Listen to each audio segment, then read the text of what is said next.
A girl is betrayed and rushes into a marriage with a stranger only to discover he's a billionaire. Hi, my beautiful story family.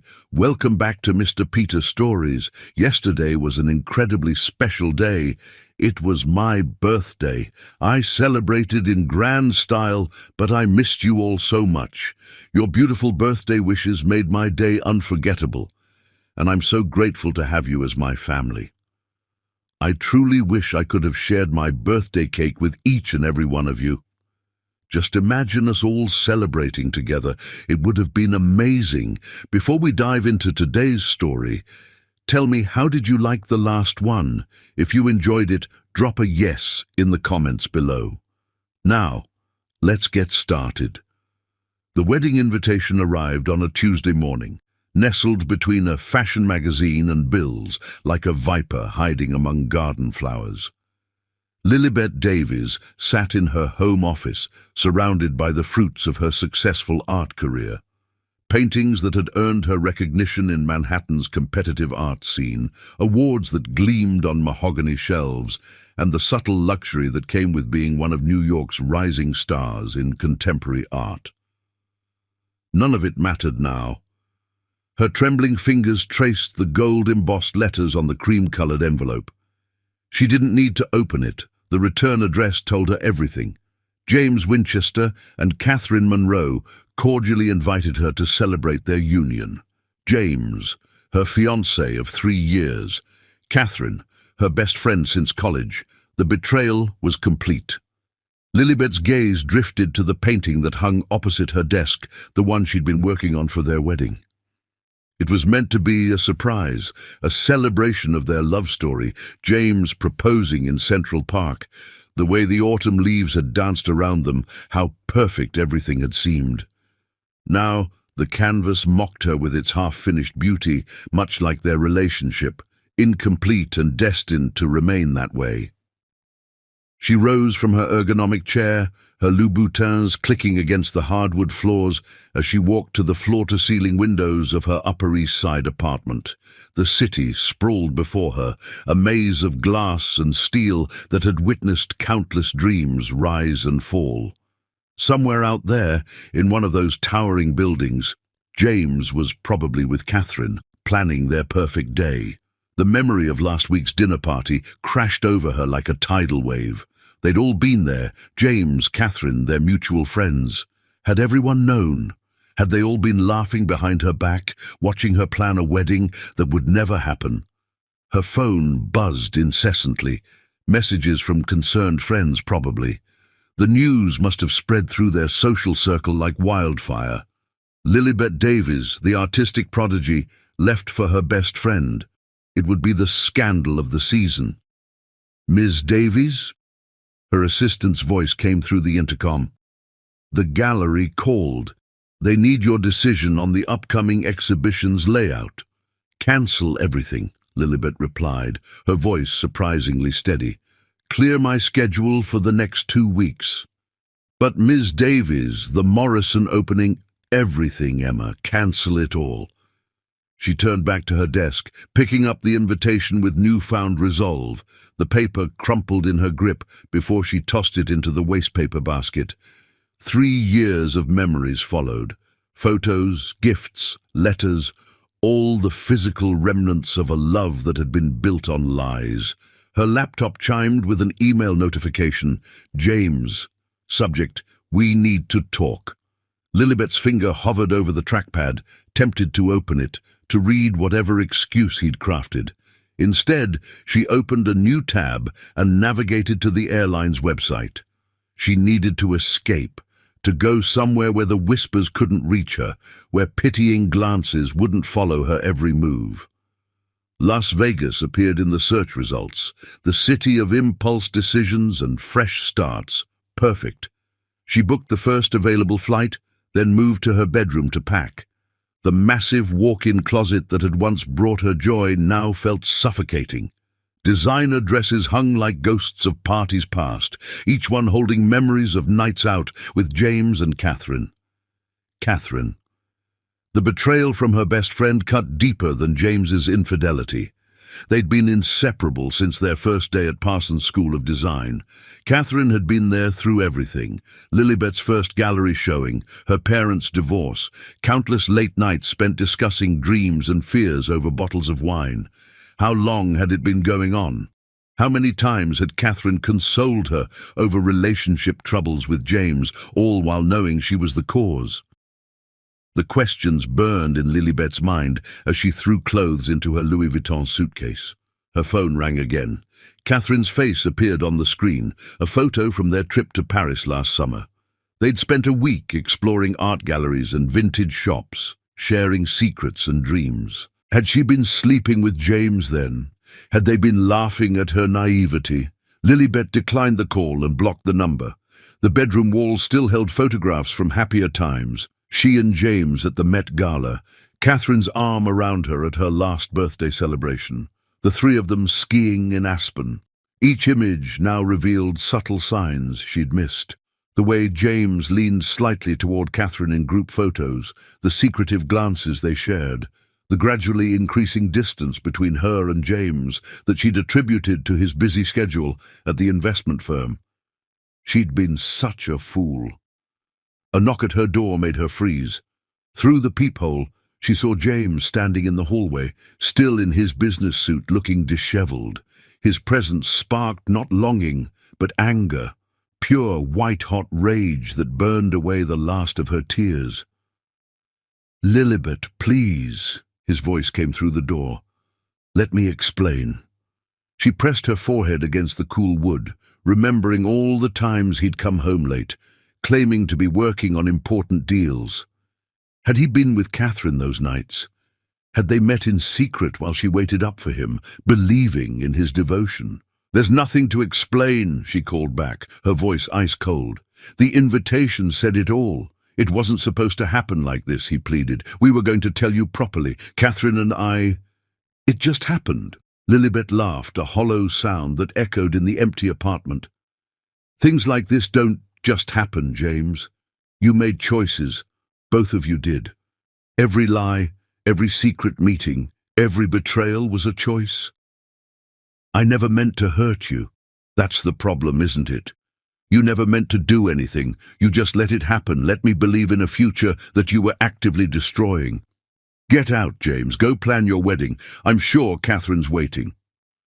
His silence confirmed her suspicion. Of course Catherine was waiting, probably in his car, parked outside the building. "I loved you, Lilibet. Part of me still does." "No, you loved the idea of me. The successful artist, the perfect fiancé who never questioned your late nights or sudden business trips. Go away, James. You've lost the right to any explanation from me." She heard him sigh. Then his footsteps retreated down the hallway. Only when the elevator dinged did she allow herself to breathe again. Her laptop pinged with another email notification, the airline confirmation. In 6 hours, she'd be on a plane to Las Vegas, leaving behind the wreckage of her life in New York. Lilibet moved through her apartment with purpose now, gathering essentials and transferring funds to ensure she'd have enough for an extended stay. The city that had once felt like home now seemed to close in around her, every street corner holding memories she needed to escape. She called her gallery manager, leaving detailed instructions for the upcoming exhibitions. Her art would go on, even if her personal life had imploded. She'd built her career from nothing, and no betrayal could take that away from her. As sunset painted the Manhattan skyline in shades of orange and pink, Lilibet took one last look at her apartment. The half-finished wedding painting caught her eye again. With deliberate steps, she walked to it, picked up a palette knife, and scraped through the canvas, destroying the image of a love that had never been real. The doorman helped her with her luggage, tactfully pretending not to notice her red-rimmed eyes. "Will you be gone long, Miss Davies?" "I don't know, Robert," she replied honestly. "Sometimes you need to leave everything behind to find yourself again." As her taxi navigated through Manhattan traffic toward JFK, Lilibet blocked every number except her parents and assistant. She deactivated her social media accounts and turned off email notifications. The world she'd carefully built over the past 3 years had crumbled, but from its ashes, something new would rise. The wedding invitation she'd left in her wastepaper basket felt like a symbol now, not of her loss, but of her liberation.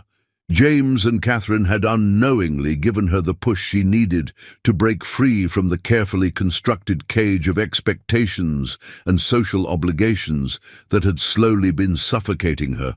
Looking out at the city lights blurring past her window, Lilibet felt something she hadn't expected: hope.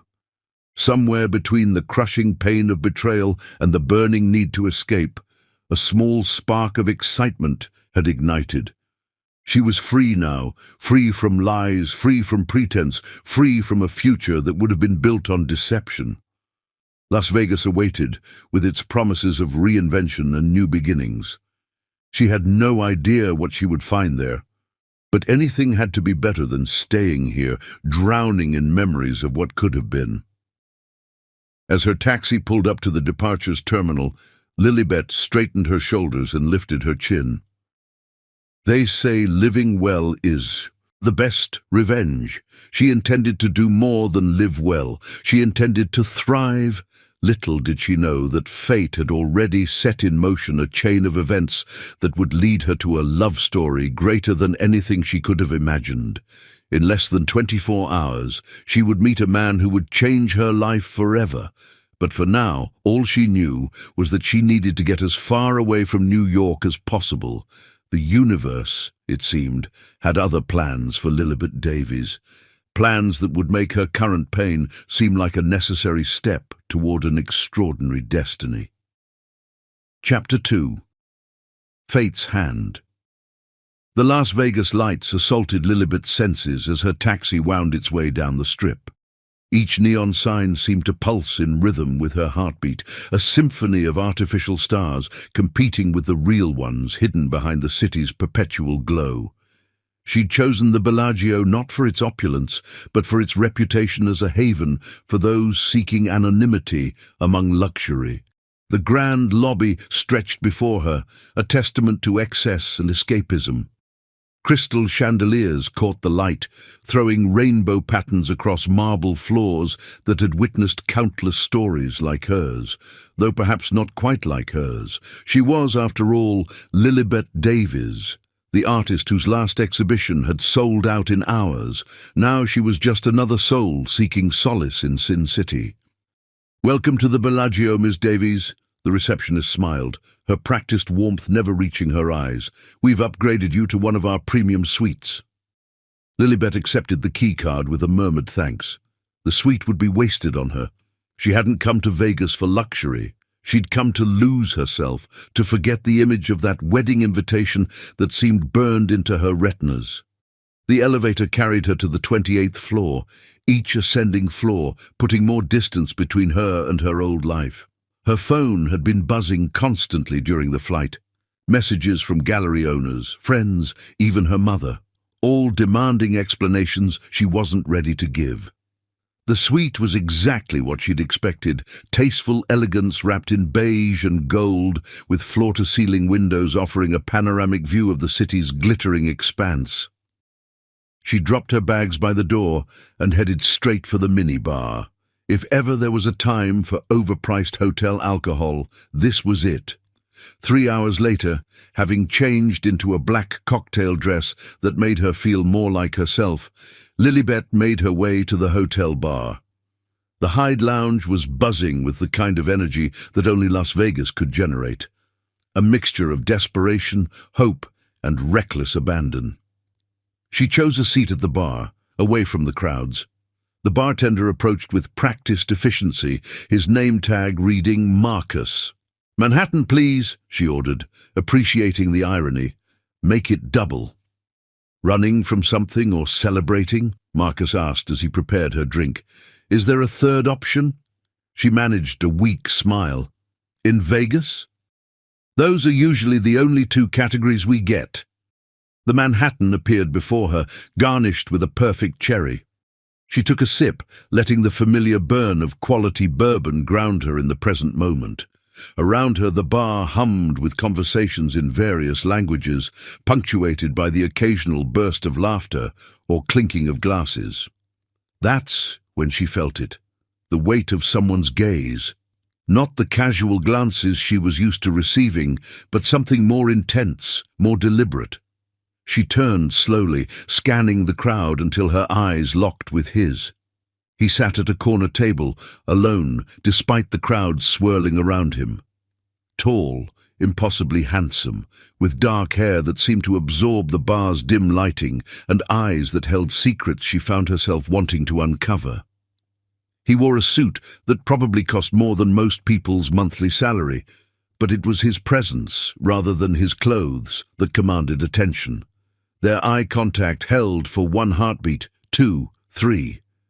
Then he stood, moving through the crowd with the fluid grace of a predator.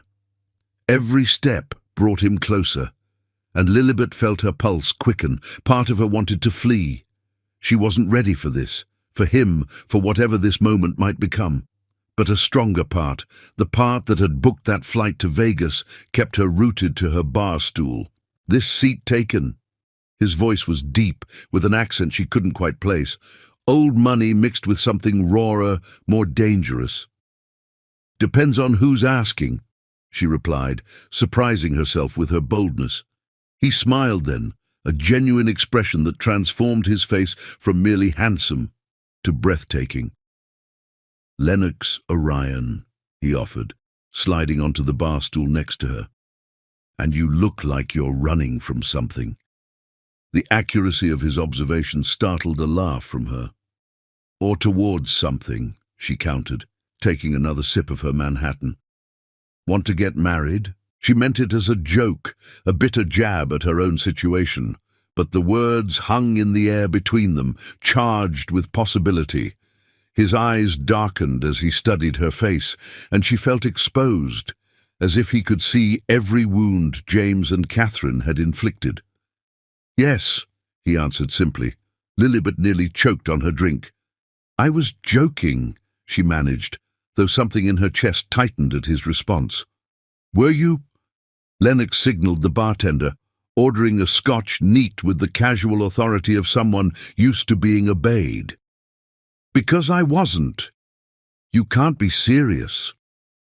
She turned to face him fully now, taking in the sharp lines of his jaw, the subtle signs of power and wealth that she'd been trained since childhood to recognize. "You don't even know my name." "Then tell me," he challenged, his eyes never leaving hers. "Tell me everything." And somehow, in that moment, surrounded by the chaos of a Vegas bar, Lilibet found herself wanting to do just that. There was something about Lennox Orion that made her want to shed her carefully constructed walls, to be real in a way she hadn't been with anyone in years, not even James. "Lilibet Davies," she offered, watching recognition flicker across his face. Her name carried weight in certain circles, though clearly not as much as his did, judging by the way the staff hovered attentively nearby. "The artist," he nodded. "I saw your exhibition at the Gagosian last fall, your use of light and shadow. It was extraordinary." The compliment, delivered with genuine appreciation rather than social obligation, warmed something inside her. "You know art?" "I know beauty," he corrected, his gaze intensifying, "in all its forms." The conversation flowed as easily as the drinks, hours dissolving into a bubble of shared confidences and unexpected connections. Lennox spoke of his own escape from family expectations, arranged marriages, and the suffocating weight of legacy.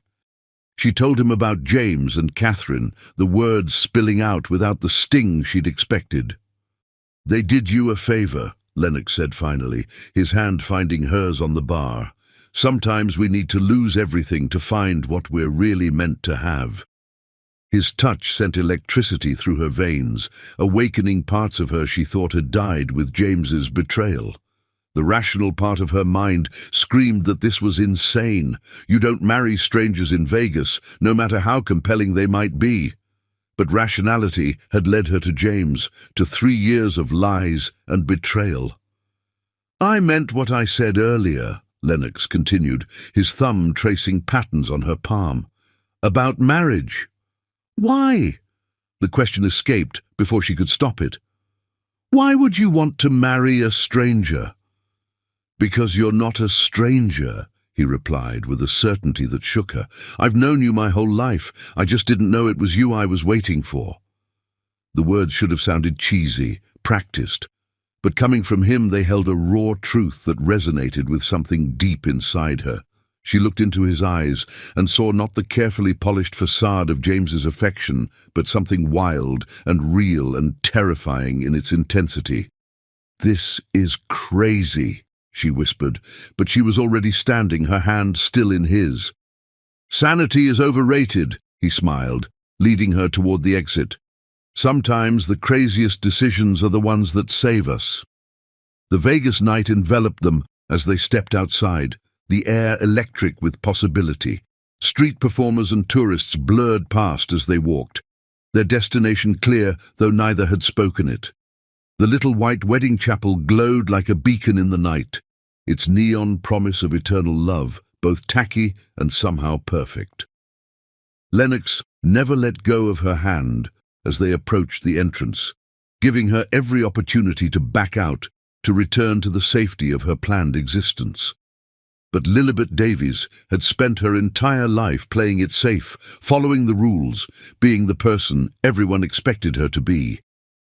Look where that had gotten her. Maybe it was time to be reckless, to take a leap of faith into the unknown. "Last chance to run," Lennox murmured as they reached the chapel doors. Lilibet looked up at him, this beautiful stranger who felt more real than anyone she'd known for years. "I'm done running," she replied, and pushed open the door. The chapel's interior was exactly as Vegas as she'd expected. Pink walls, fake flowers, and an Elvis impersonator who would probably perform their ceremony. But none of that mattered. What mattered was the way Lennox looked at her as they filled out the paperwork, like she was a masterpiece he couldn't quite believe was real. As they exchanged simple gold bands under the watchful eye of Elvis, Lilibet felt something she never had with James: peace. This insane decision, this leap into the unknown with a man she'd known for hours, felt more right than 3 years of carefully planned perfection ever had. "You may kiss the bride," Elvis announced, and Lennox pulled her close. His kiss was nothing like she'd imagined. It was better. It was fire and promise and possibility, all wrapped into one moment that seemed to stretch into eternity. When they finally parted, both slightly breathless, the world seemed to have shifted on its axis. "Mrs. Orion," he whispered against her lips, and the name sent shivers down her spine. They barely made it back to his penthouse suite, because of course he had the penthouse before desire overtook them both. Their first time together was passionate, desperate, as if they were trying to make up for all the years they hadn't known each other existed. As they lay tangled in silk sheets afterward, Lennox traced patterns on her bare shoulder. "Any regrets?" he asked, and she heard the vulnerability beneath his confident exterior. "Ask me in the morning," she replied, snuggling closer to him. But as she drifted off to sleep in the arms of her new husband, Lilibet knew the truth. For the first time in her life, she'd made a decision based purely on instinct rather than logic, and it felt absolutely right. Little did she know that morning would bring revelations that would make her impromptu wedding seem like the most rational decision she'd ever made. Lennox Orion was more than just a handsome stranger in a Vegas bar.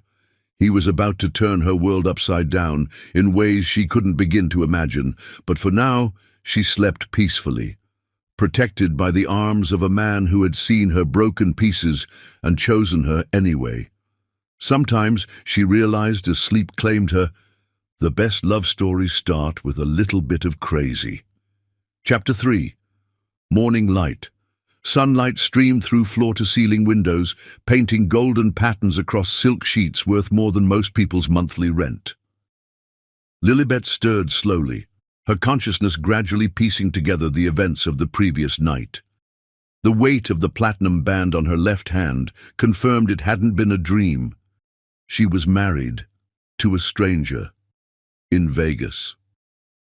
The space beside her was empty but still warm, and the sound of a shower running in the adjacent bathroom told her where her new husband had gone. Husband. The word felt foreign in her mind, yet somehow right when associated with Lennox Orion. As her artist's eye took in her surroundings, details she'd missed in last night's passion began to emerge. The suite wasn't just luxurious, it was extraordinary. Original paintings hung on the walls, not the generic hotel art she was accustomed to seeing. Her breath caught as she recognized a Rothko, its vibrant colors commanding attention in the morning light. The bedside table held a Patek Philippe watch that she knew cost more than her first gallery showing.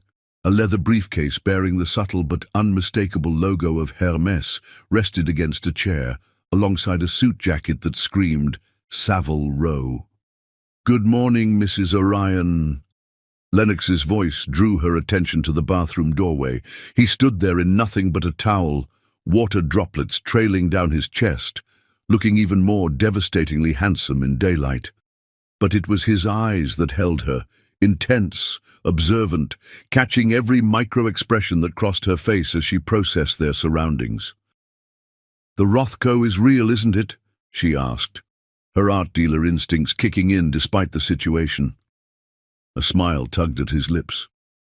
"Yes, as is the Monet in the living room, though I prefer your work." Lilibet sat up, clutching the silk sheet to her chest. "Who are you, really?" "The same man you married last night." He approached the bed, sitting on its edge near her. "Though perhaps with a few additional details I should have mentioned."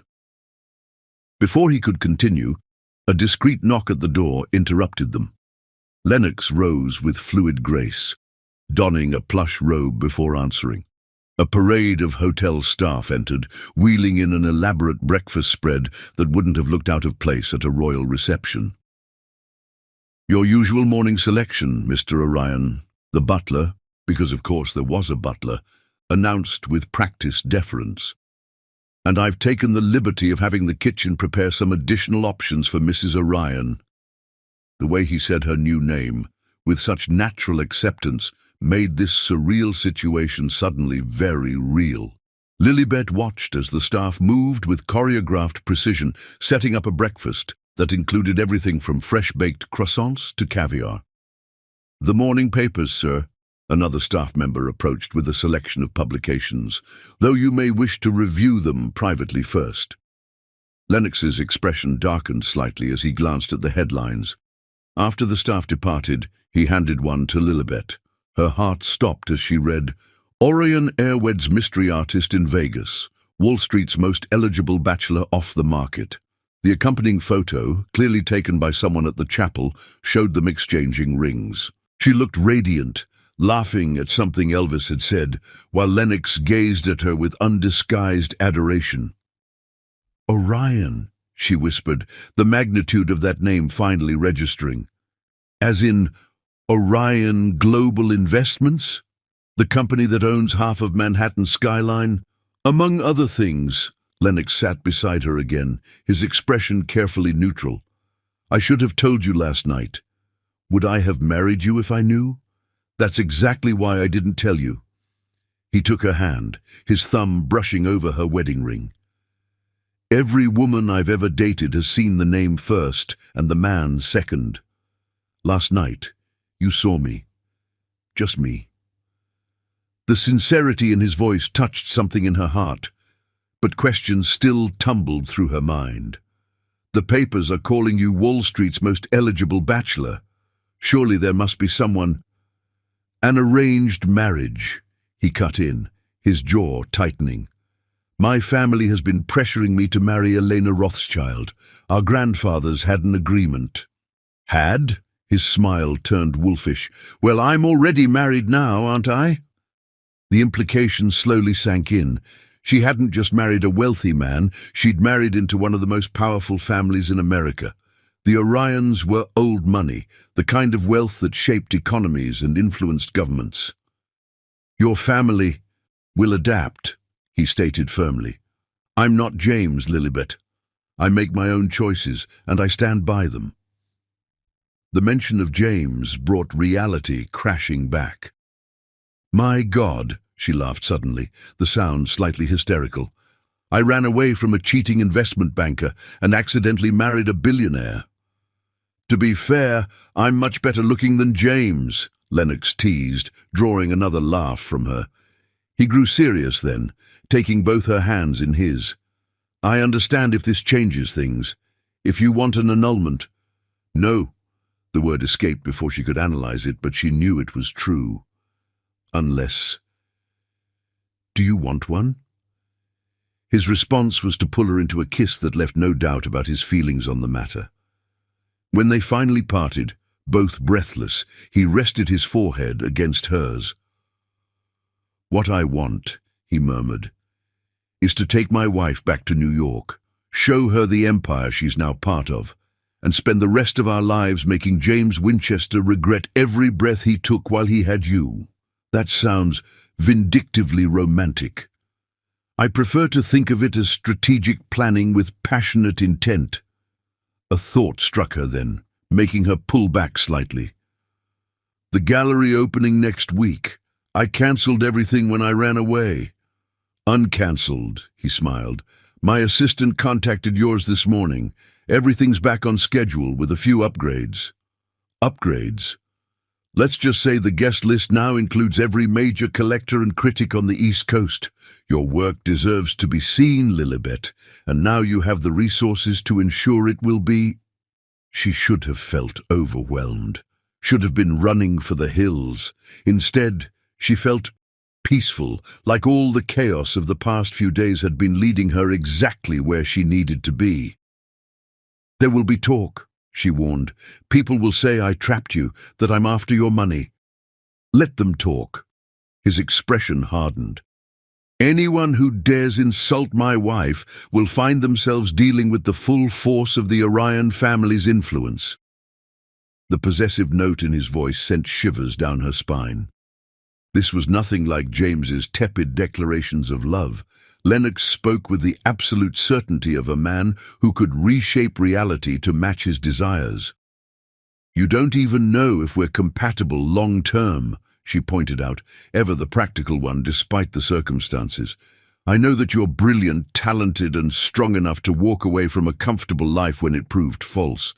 I know that you see the world in colors and shadows that others miss. I know that when you smile, really smile, it feels like watching the sun rise." He cupped her face in his hands. "Everything else we'll figure out together." A chime from his phone interrupted the moment. He glanced at it, his expression shifting to one of amused anticipation. "What is it?" she asked. "My mother just received the news." He showed her the message. "She's demanding we return to New York immediately for a proper celebration." "Is that good or bad?" "Good. If she was truly angry, she'd be on a private jet to Vegas right now." He kissed her forehead. "She'll love you, once she sees how happy you make me. And your father. We'll be delighted that I've ruined the Rothschild arrangement. He never liked Elena's father anyway." Reality began to set in as Lilibet contemplated returning to New York. "Catherine and James will see the news." "Good." Lennox's smile held a predatory edge. "I want them to see exactly what they lost. Speaking of which—" He reached for his phone again, typing quickly. "What are you doing?" "Buying the building that houses James's investment firm. I think it's time for some major renovations. They might need to relocate, perhaps to New Jersey." Lilibet laughed despite herself. "That's positively evil. I prefer to think of it as karmic redistribution." He pulled her close. "No one hurts what's mine, Lilibet, and you're very much mine now." As his lips found hers again, Lilibet realized that her impulsive Vegas wedding might just turn out to be the best decision she'd ever made. She'd run away to escape one life and stumbled into another that felt more real, more right than anything she'd known before. The morning sun caught her wedding ring, sending prisms dancing across the walls. Sometimes, she thought, the best revenge isn't just living well, it's living extraordinarily well with someone who sees your worth without needing to be shown. Las Vegas had given her more than an escape. It had given her a future brighter than any she'd dared to dream of. And as Lennox pulled her back into bed, breakfast forgotten, Lilibet knew that this was just the beginning of their story. Chapter 4. Hidden Wealth. The Orion private jet touched down at Teterboro Airport just as the sun was setting over Manhattan. Lilibet watched through the window as the skyline came into view, a familiar sight now tinged with new meaning. Somewhere in that maze of steel and glass, James and Catherine were probably seeing the news of her marriage plastered across every financial and society page. "Having second thoughts?" Lennox asked, his hand warm on her knee. "About you?" "No." She turned to face him, still amazed by how natural it felt to be here with him. "About facing New York society as Mrs. Orion, maybe a little." "They'll love you," he assured her, though his eyes held a predatory gleam. "And those who don't will learn to keep their opinions to themselves." The door opened, and Lilibet's first glimpse of her new life awaited. A fleet of black Rolls-Royces lined the private terminal, each bearing the subtle Orion family crest. A small army of security personnel stood at attention, while efficient-looking assistants tapped on tablets, orchestrating their arrival with military precision. "Mr. and Mrs. Orion," a distinguished older man stepped forward, his British accent crisp. "Welcome home. I'm Harrison, the family's chief of staff." "A pleasure," Lilibet managed, trying to project confidence she didn't quite feel. "Your mother is waiting at the penthouse," Harrison informed Lennox. "She's been redecorating," Lennox groaned. "How bad?" "The East Wing has been transformed into what she calls a proper newlywed suite. There are more flowers than the botanical garden." They slipped into the lead Rolls-Royce, its interior a cocoon of leather and luxury. As they merged into traffic, Lilibet noticed other cars falling into formation around them. Security, she realized. The Orions didn't just have money, they had the kind of wealth that required constant protection. "There's something you should know before we reach the penthouse," Lennox said, his expression serious. "The Orion family residence isn't just a home, it's a statement." She soon understood what he meant. The car turned onto Fifth Avenue and pulled up to a building she'd passed 1,000 times, a magnificent pre-war structure that occupied an entire block. She'd always wondered who owned the top floors, with their sweeping terraces and Gothic architecture. "Welcome to Orion House," Lennox murmured as they entered through a private entrance. The lobby was more museum than residential space, with soaring ceilings, priceless artworks, and marble floors that echoed their footsteps. A dedicated elevator, gold-plated, she noted, with a mixture of awe and amusement, whisked them to the top. The doors opened directly into what could only be described as a palace in the sky. Crystal chandeliers cast rainbow light across rooms larger than her entire apartment. Original masterpieces hung on walls covered in silk wallpaper, and every surface gleamed with the patina of old money. "Lennox!" An elegant woman descended a sweeping staircase, her Chanel suit impeccable despite the late hour. "And this must be my new daughter-in-law?" Victoria Orion was everything Lilibet had imagined, and nothing she'd expected. Her grace was natural, her smile genuine as she embraced Lilibet. "Welcome to the family, my dear," she said warmly, "though next time, perhaps give us a bit more notice before the wedding." "Mother," Lennox warned, but Victoria waved him off. "Oh, hush, I'm delighted." Elena Rothschild was about as exciting as dry toast. She linked her arm through Lilibet's. "Now, come see what I've done with your suite." The art gallery lighting is being installed tomorrow. Lennox mentioned you're an artist. As Victoria led them through the penthouse, Lilibet's head spun.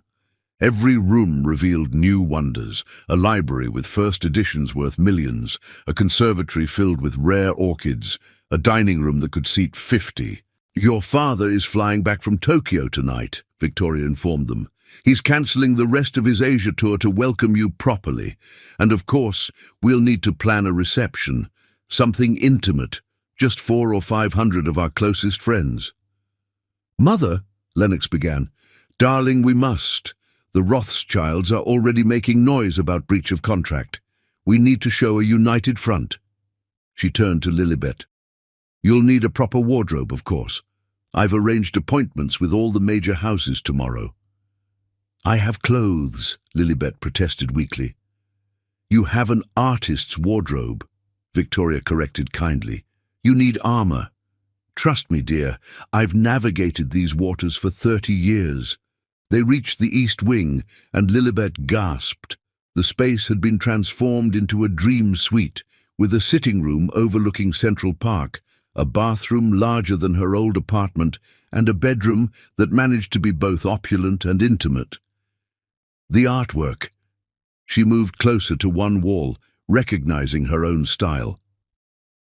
I had my people track down every piece of yours available for purchase, Victoria said proudly.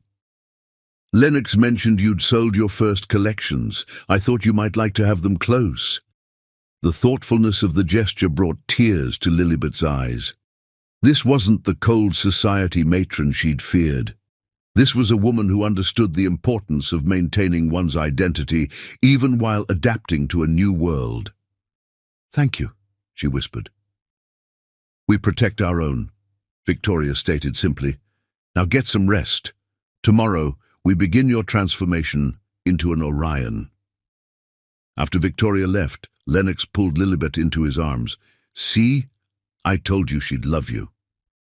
She's not what I expected. The Orion women never are. He kissed her temple. Ready to see what's in the closet? The walk-in closet was bigger than her old gallery. Racks of designer clothes, all in her size, filled one wall.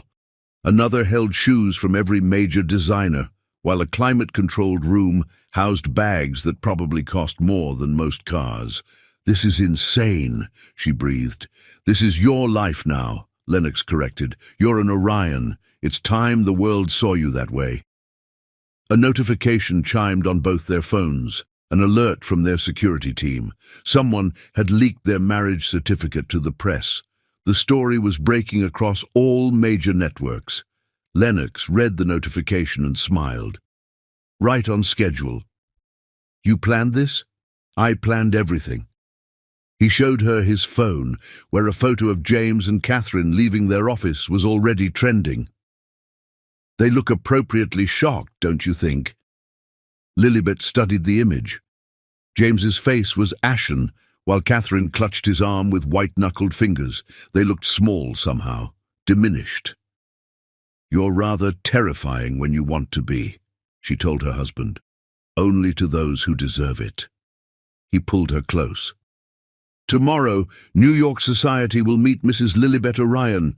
They'll see your strength, your talent, your grace under pressure, and they'll understand exactly what James threw away. As she fell asleep that night in their palatial new bedroom, Lilibet realized that her impulsive Vegas wedding hadn't just given her a husband, it had given her a fortress. The Orion name was more than wealth. It was power, protection, and the freedom to become who she was always meant to be. Tomorrow would bring challenges, but tonight in Lennox's arms, she was exactly where she belonged. Sometimes, she thought as sleep claimed her, the best revenge isn't just marrying well. It's marrying someone who makes you realize you never needed revenge in the first place. Chapter 5. Growing Love. The morning sun filtered through floor-to-ceiling windows, casting golden light across Lilibet's easel. She'd converted part of their private terrace into a studio, finding peace in the familiar smell of oils and turpentine, even as her world transformed around her. 3 weeks into her marriage, and she was still discovering new facets of life as Mrs. Orion.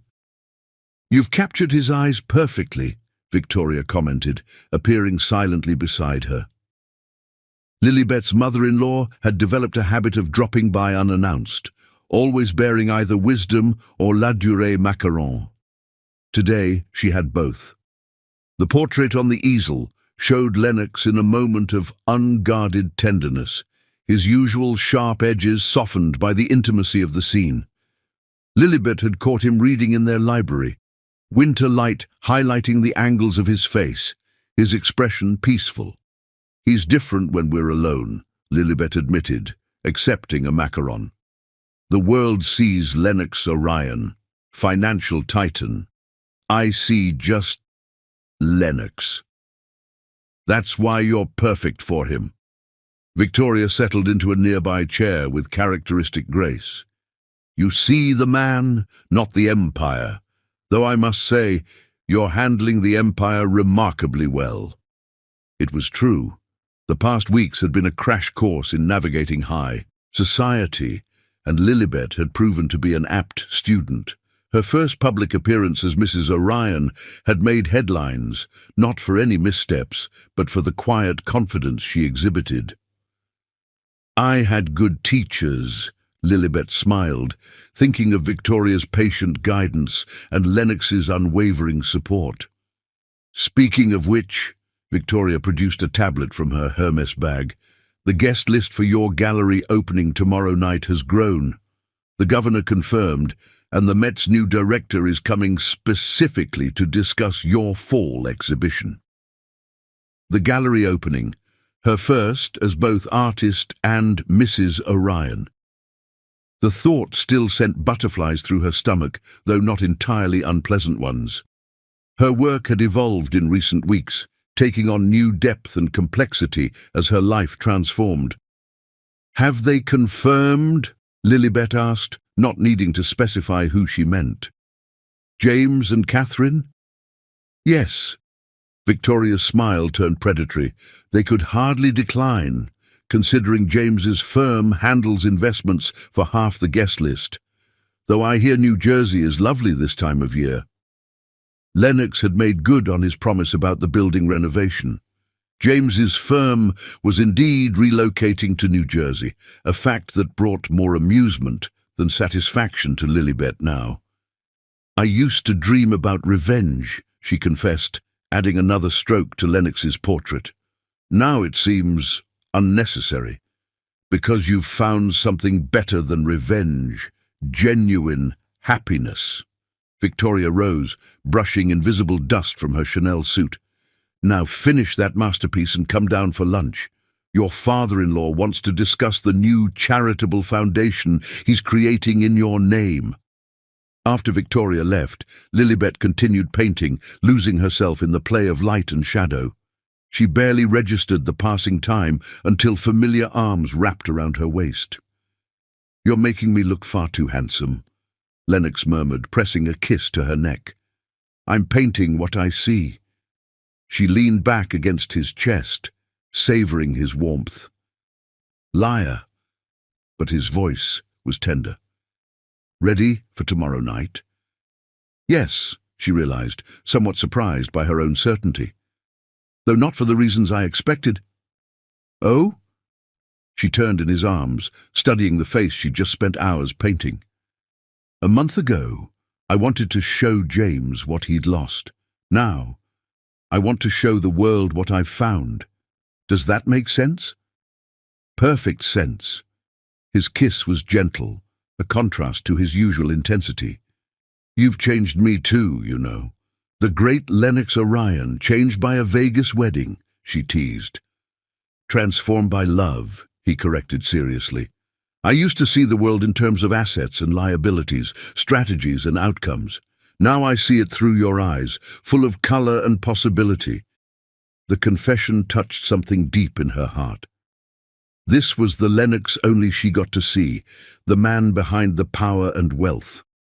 Her husband, who could reshape markets with a phone call, but still brought her coffee in bed every morning. "I love you," she said simply, the words feeling natural, right? His eyes darkened with emotion. "Say it again." "I love you, Lennox Orion." He captured her mouth in a kiss that started gentle, but quickly blazed into something more urgent. Paint-stained fingers tangled in his perfectly pressed shirt, leaving artistic evidence of their passion. "Your mother is expecting us for lunch," she gasped as his lips traced her neck. "She'll understand." He lifted her easily, carrying her toward their bedroom. Some things are more important than social obligations. Later, curled together in their massive bed, Lilibet traced patterns on his chest. "Do you ever regret it, our crazy Vegas wedding?" "Never." His answer was immediate, fierce. "You? Only that I didn't find you sooner." He pulled her closer, pressing a kiss to her temple. "We found each other exactly when we were meant to. Everything before was just preparation for this." A chime from his phone interrupted the moment. Lennox checked it, his expression shifting to one of amused satisfaction. "What is it?" "Elena Rothschild just RSVP'd for tomorrow night." He showed her the message. "Apparently she's eager to meet the woman who derailed her carefully planned future." "Should I be worried?" "About Elena?" "No." He kissed her softly. "About the way you'll outshine everyone in that gallery. Absolutely." Lilibet smiled, remembering the gown Victoria had helped her select, a masterpiece of silk and subtle embroidery that made her feel invincible. "I have a few surprises planned." "Do tell." "Well, for one, I've been working on a new series." She gestured to a covered canvas in the corner. "It's called Transformation. The centerpiece is a phoenix rising from golden ashes." His eyes softened with understanding. "Rising from the ashes of your old life? Into something more beautiful than I ever imagined." She kissed him lightly. "With a man who sees the real me." "Always," he promised. "Tomorrow would bring its own challenges. Society's scrutiny, Elena's appearance, the inevitable confrontation with James and Catherine.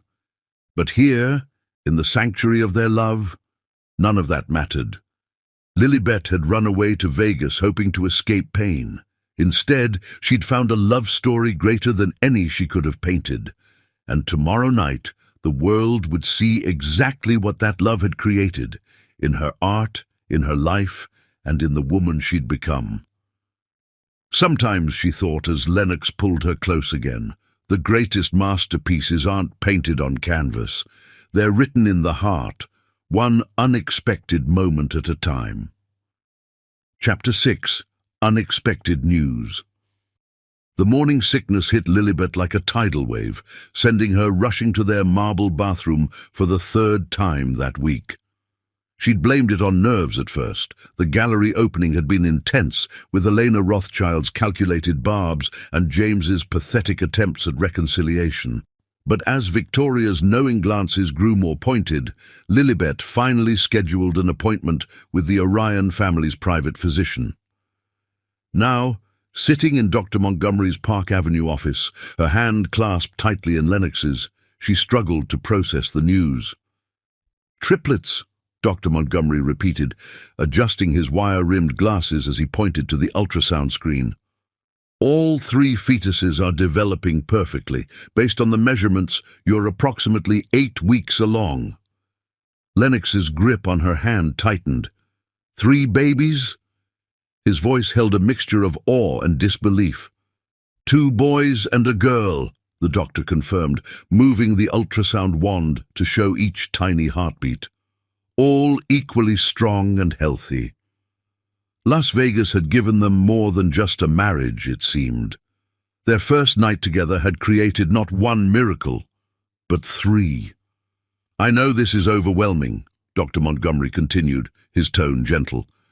"Multiple pregnancies require special care, but you'll have access to the best medical team in the country.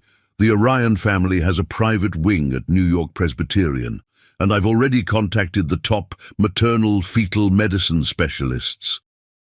Lilibet barely heard him. her attention fixed on the screen where 3 tiny lives pulsed in black and white. Her free hand drifted to her still flat stomach, wondering how she'd missed the signs.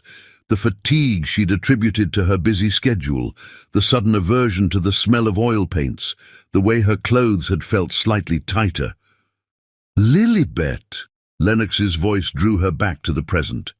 His eyes, when she met them, shone with unconcealed joy. "Are you okay?"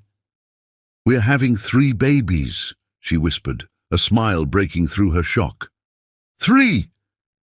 His response was to pull her into a kiss that made Dr. Montgomery tactfully excuse himself from the room.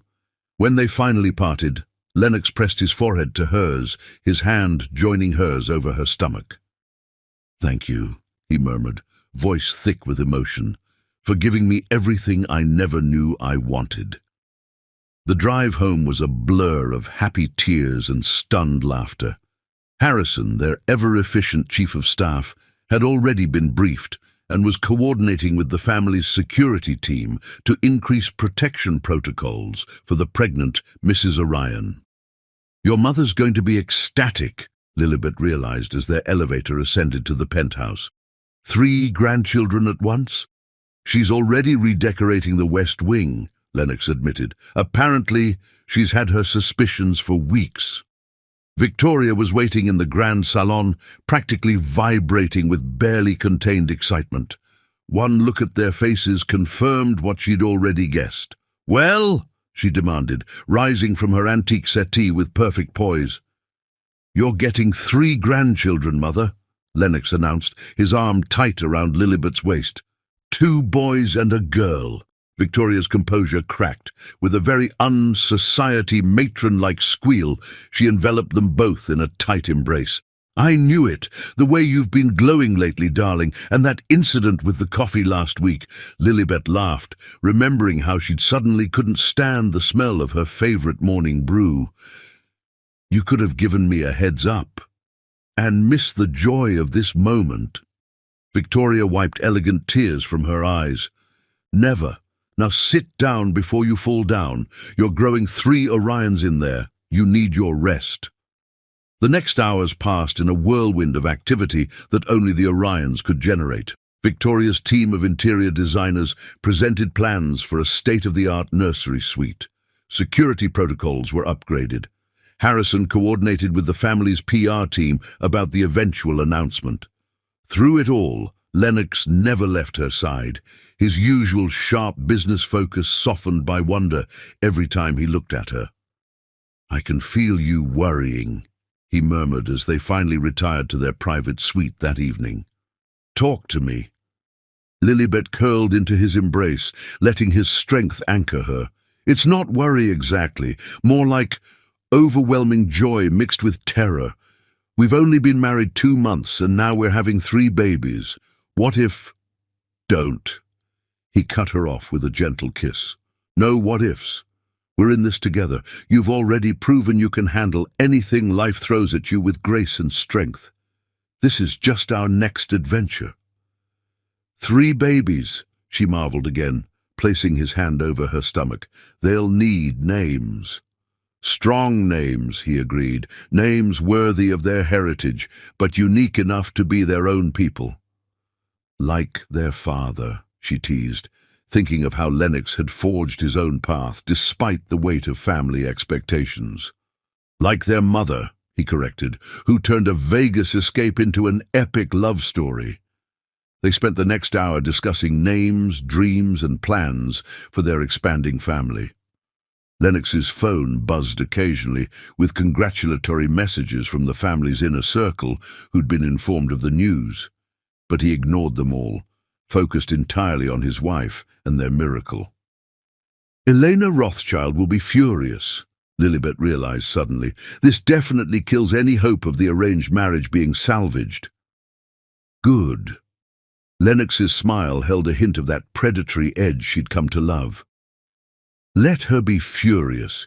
You've given me something she never could, a love worth choosing and a family born from that love." "I never thought I'd have this," she admitted softly. "After James, I thought my chance at a family was over. Now I have you, and soon we'll have 3 babies. You have more than that, he reminded her.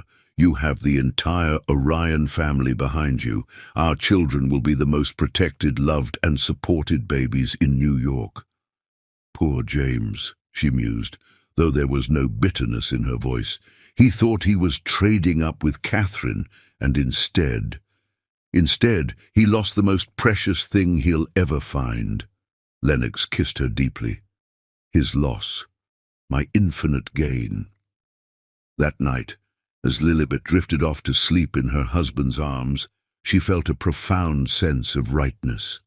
The universe had taken her broken heart and turned it into something magnificent, a love story that would soon have 3 new chapters.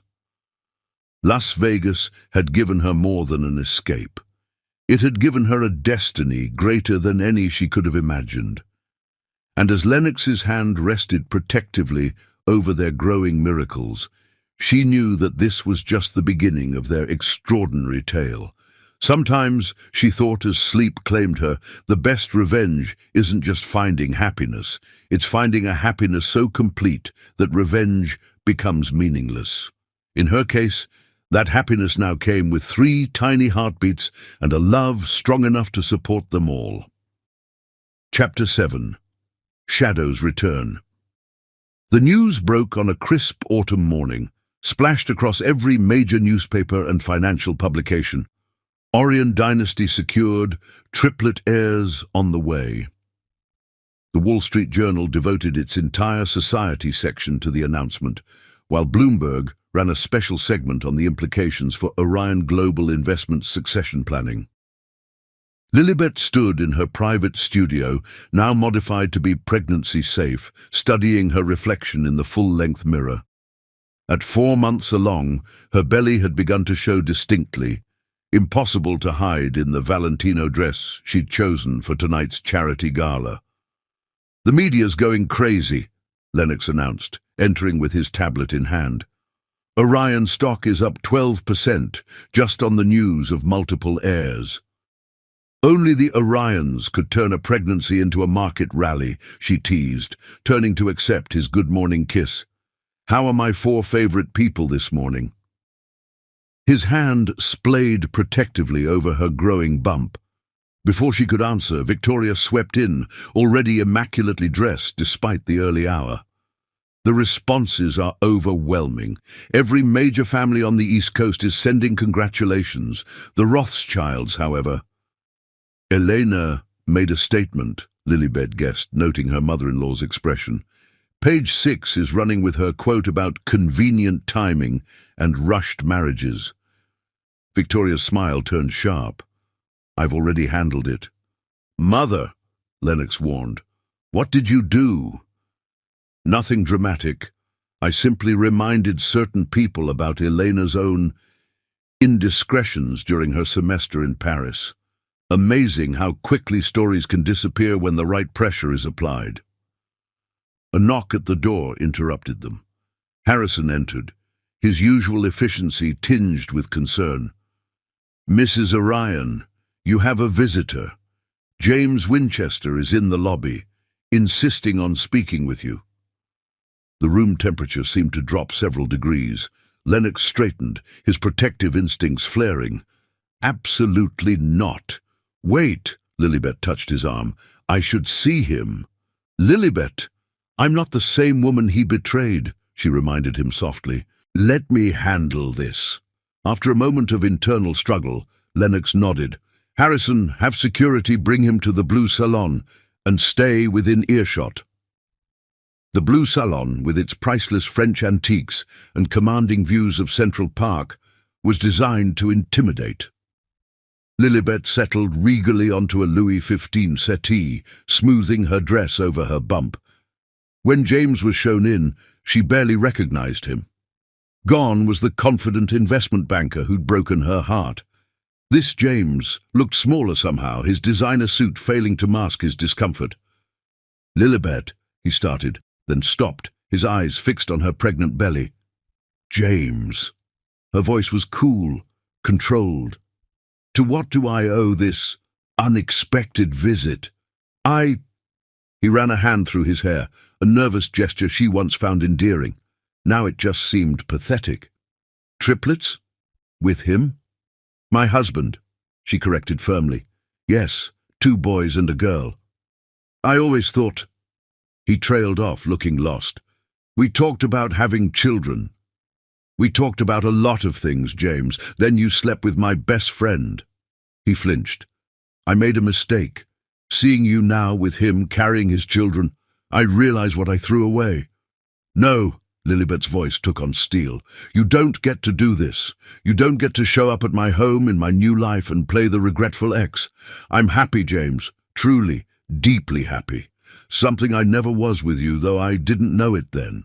The papers say you met him in Vegas, James pressed. Married him the same night. That's not the Lilibet I knew. You never knew me. You knew the version of me that tried to fit into your world. Lennox, she smiled, touching her bump where one of the babies had just kicked. Lennox loves me exactly as I am. Every messy, artistic, impulsive part of me. He's different, James argued. The Orions, they're not like us. They're powerful, she finished. Yes, they are. But that's not why I love him. I love him because he sees me, truly sees me. Something you never did. A knock at the door signaled Harrison's return. Mrs. Orion, your doctor's appointment is in 30 minutes. Thank you, Harrison. She rose gracefully, one hand supporting her bump. I think we're done here. Lily, please. Goodbye, James. She moved toward the door, then paused. I hope you and Catherine find happiness, I truly do, because I found something better than happiness. I found myself, and a man who loves every part of who I am. She left him standing there, surrounded by the trappings of a world he could never truly understand. In the hallway, she found Lennox waiting, his expression a mixture of pride and concern. Okay? He asked simply. Perfect, she assured him, reaching up to kiss him softly. He's so small now. I don't know how I never saw it before.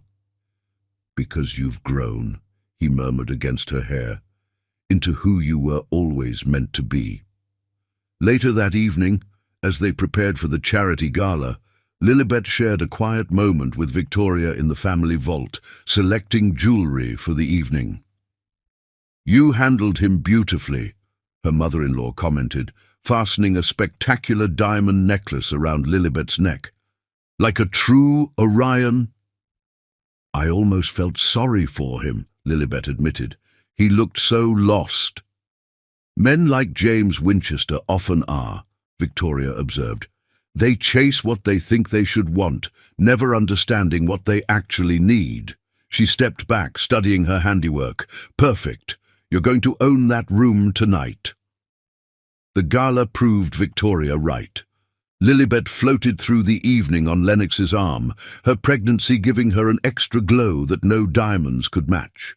The old money families, who had initially viewed her with skepticism, now fawned over her, eager to align themselves with the future Orion heirs. Elena Rothschild is watching you, Lennox murmured during a dance, his hand protective at her waist. Let her watch, Lilibet smiled, feeling the babies move. Your children are dancing too. His eyes softened with love. Our children, he corrected. The next generation of Orions, who will be as beautiful and strong as their mother. As they moved across the dance floor, Lilibet caught glimpses of their story reflected in the faces around them. James and Catherine at their assigned table, looking strained. Elena Rothschild by the bar, her perfect features twisted with barely concealed envy. Victoria holding court with other society matrons, proudly discussing her future grandchildren. Penny for your thoughts? Lennox asked as the song ended. I was just thinking about fate, she replied. How one desperate decision in Vegas led to all of this. You, our babies, this life I never dreamed I could have. Not fate, He kissed her softly, ignoring the cameras that immediately started clicking. Choice. You chose to be brave, to take a chance on a stranger. I chose to trust my heart when I saw you in that bar. And now we're choosing to build a family together. Their moment was interrupted by the babies, delivering a particularly strong kick, making them both laugh.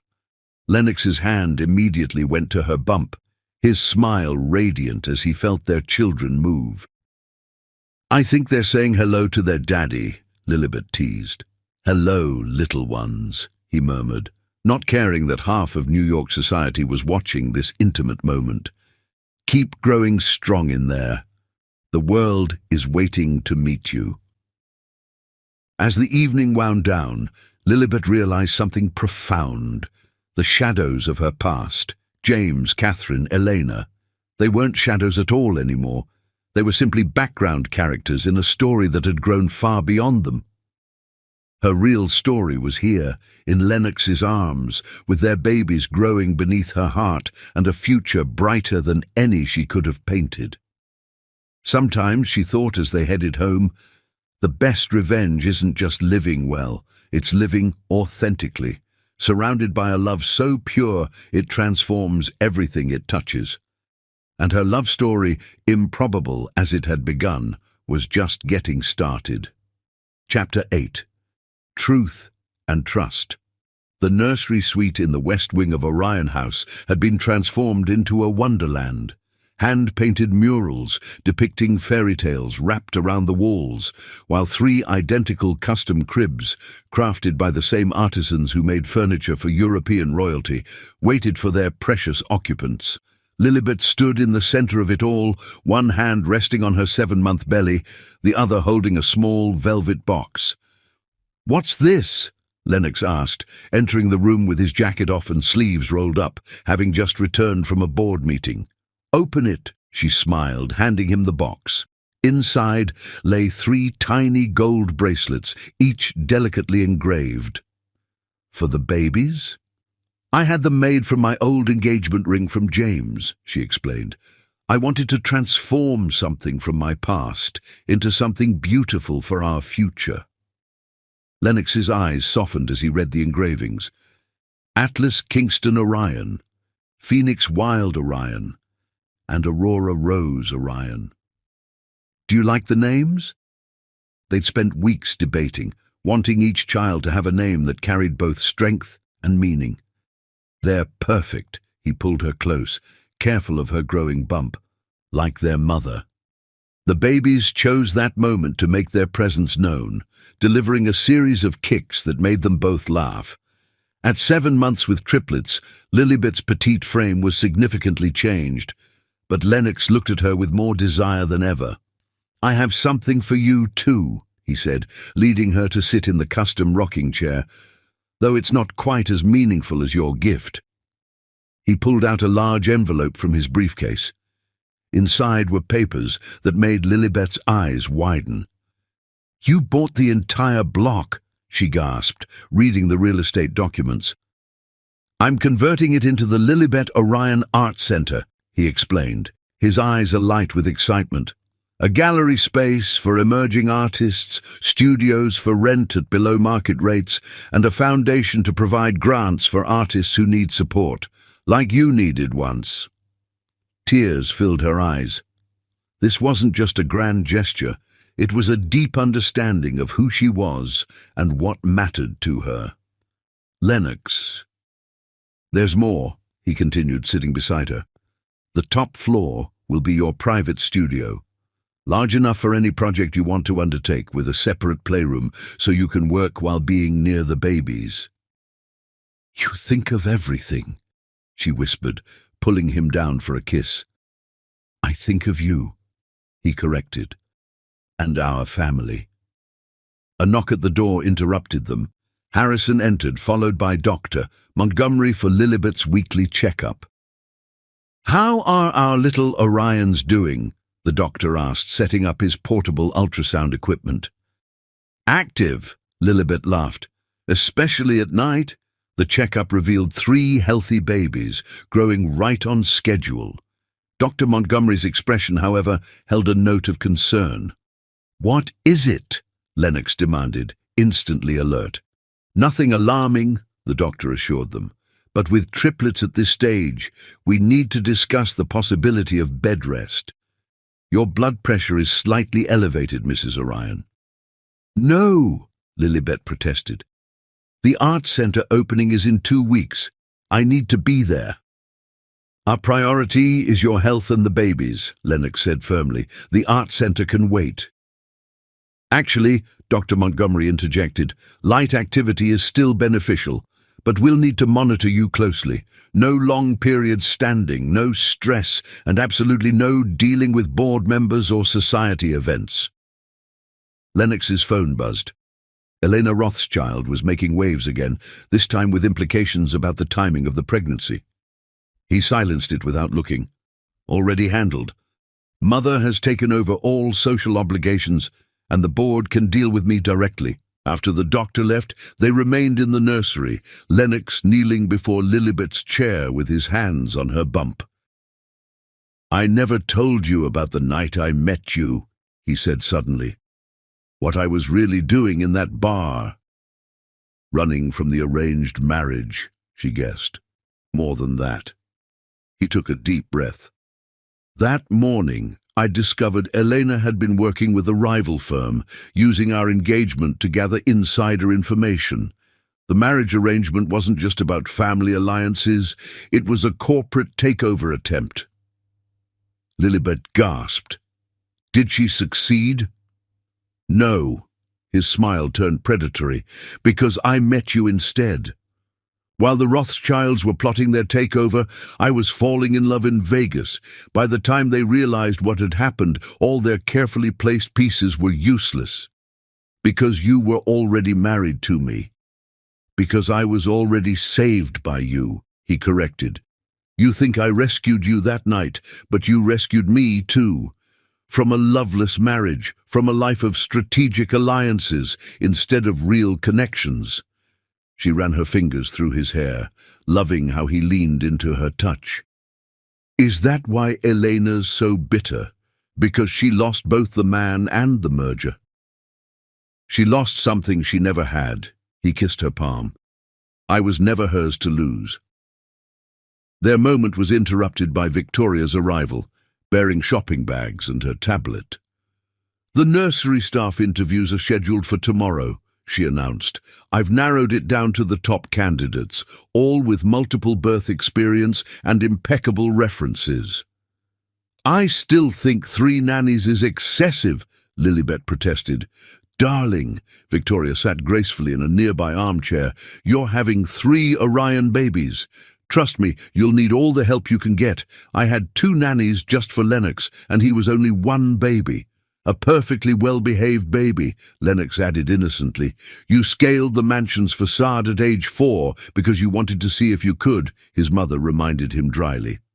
"We had to hire a security expert specifically to Lennox-proof the house." Lilibet laughed, imagining a tiny Lennox causing chaos. "What if our children inherit your adventurous spirit?" "Then we'll need 6 nannies," Victoria declared. "Now, about the baptism gowns. I've had them handmade in Ireland, but we should discuss the ceremony details." As Victoria laid out plans for every possible aspect of the baby's first year, Lilibet felt overwhelming gratitude for this family that had embraced her so completely. Her own parents, though loving, had been distant figures in her life, but Victoria had stepped into not just a mother-in-law role, but a true maternal one. "I want to show you something," Lilibet said when Victoria paused for breath. With Lennox's help, she rose and moved to a covered canvas in the corner. "I've been working on this between doctor's appointments." The painting she unveiled left both Orions speechless. It showed Victoria in her element, commanding a room full of New York's elite, but with a subtle softness around her eyes that only family ever saw. "For the art center opening," Lilibet explained, "a tribute to the woman who helped make it all possible." Victoria's perfect composure cracked. With tears in her eyes, she hugged Lilibet carefully. "My darling girl," she whispered. "You've given us so much more than we ever gave you." That night, lying in bed, with Lennox's hand protectively over her bump, Lilibet reflected on how much her life had changed in just a few months. "Penny for your thoughts," Lennox murmured, pressing a kiss to her shoulder. "I was thinking about truth," she replied. "How we both came to Vegas running from lies, yours with Elena, mine with James. But by being honest with each other from the start, even as strangers, we found something real," he finished. "Something true." "Exactly." She turned carefully to face him. "I know the pregnancy announcement said the Orion dynasty was secured, but that's not what these babies mean to me. They're not heirs or successors. They're pieces of our love story made real." "They're both," he said thoughtfully. "Legacy and love, duty and devotion. Like us." "Like us," she agreed, feeling the babies move as if in response. As they drifted off to sleep, Lilibet realized that the truth of their love story wasn't in the headlines or society gossip.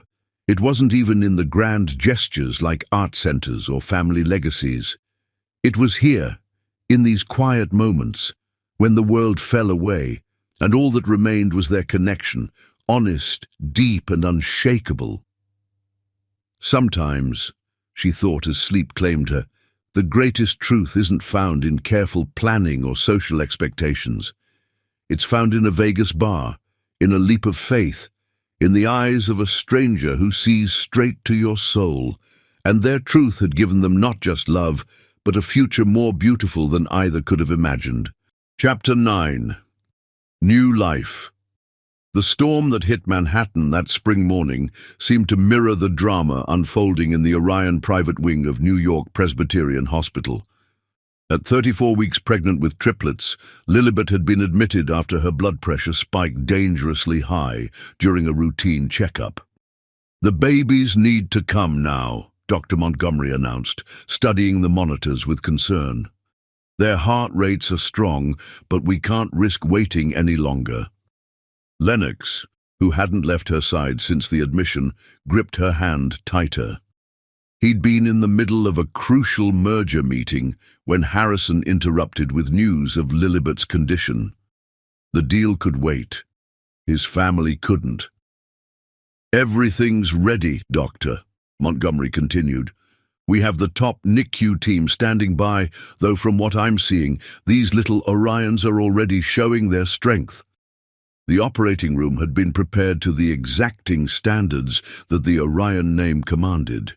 3 separate teams of specialists waited to care for each baby, while the hospital's most experienced obstetric surgeons prepared for the C-section.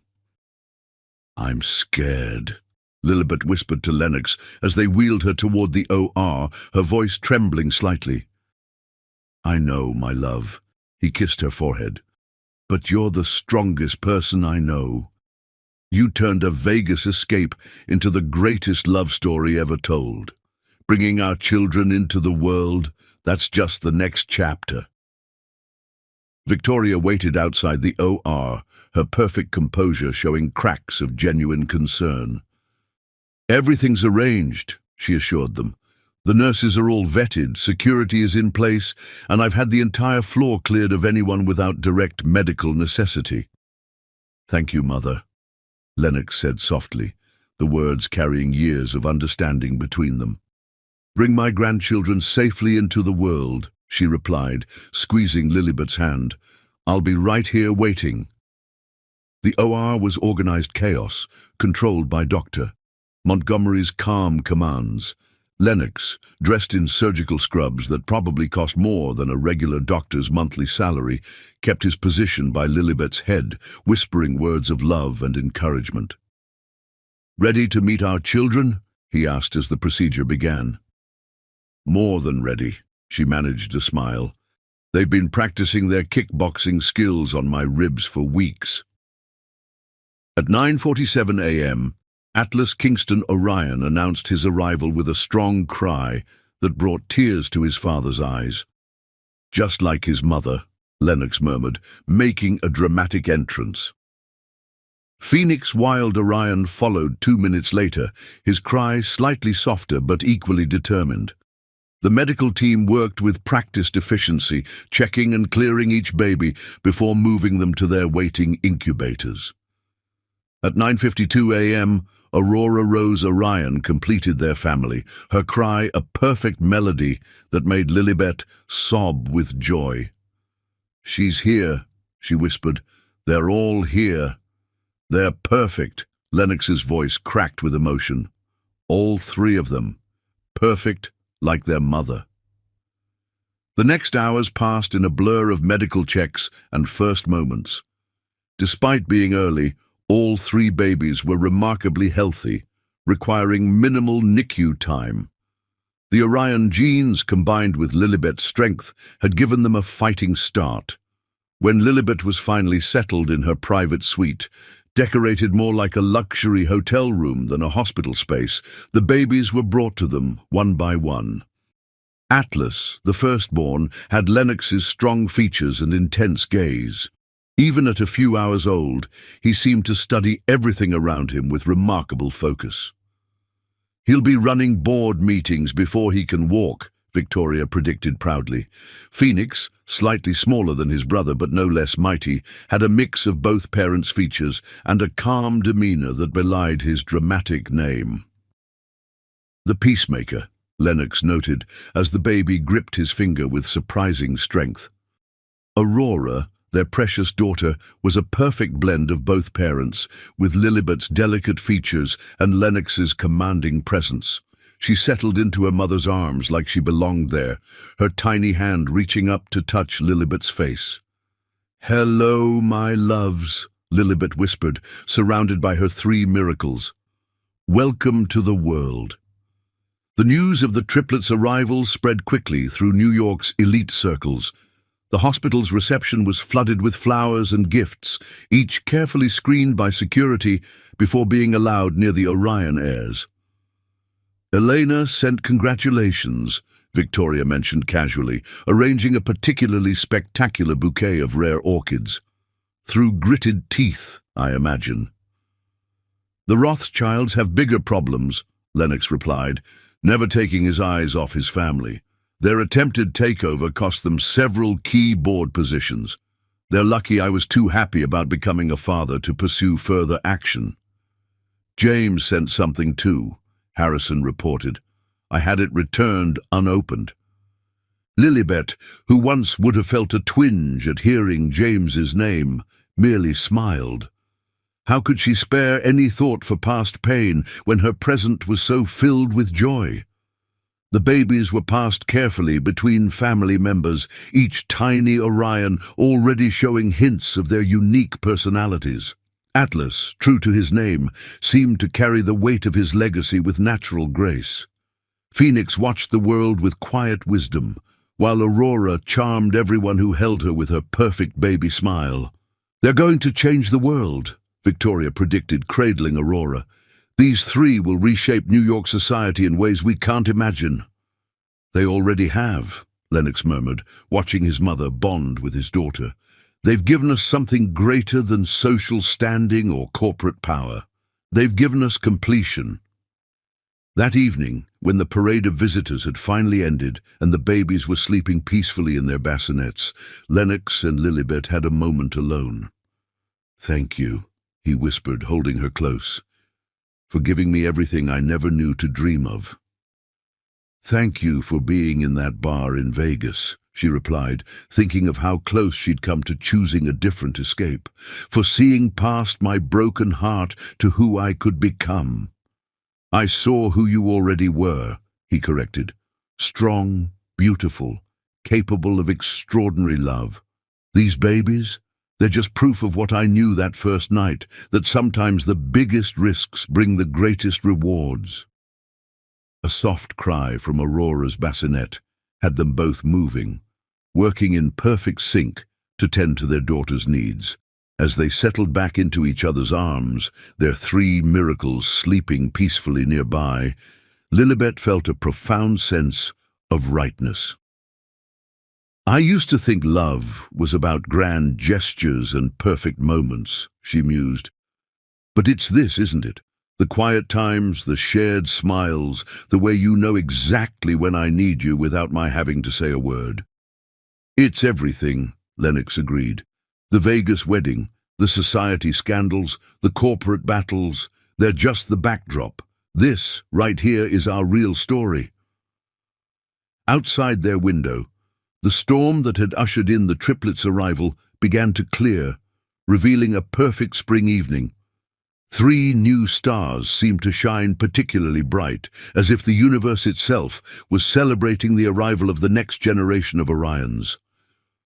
Sometimes, Lilibet thought, as she drifted off in her husband's arms, the best love stories aren't about the beginning or the dramatic middle. They're about the quiet moments of pure joy that make everything else fade away. And with 3 perfect babies sleeping nearby and a love stronger than any she'd imagined possible, she knew their story was just beginning its most beautiful chapter. Chapter 10. The Celebration.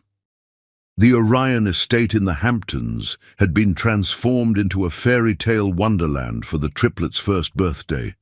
Crystal pavilions dotted the manicured lawns, while strings of lights turned the century-old oak trees into magical canopies.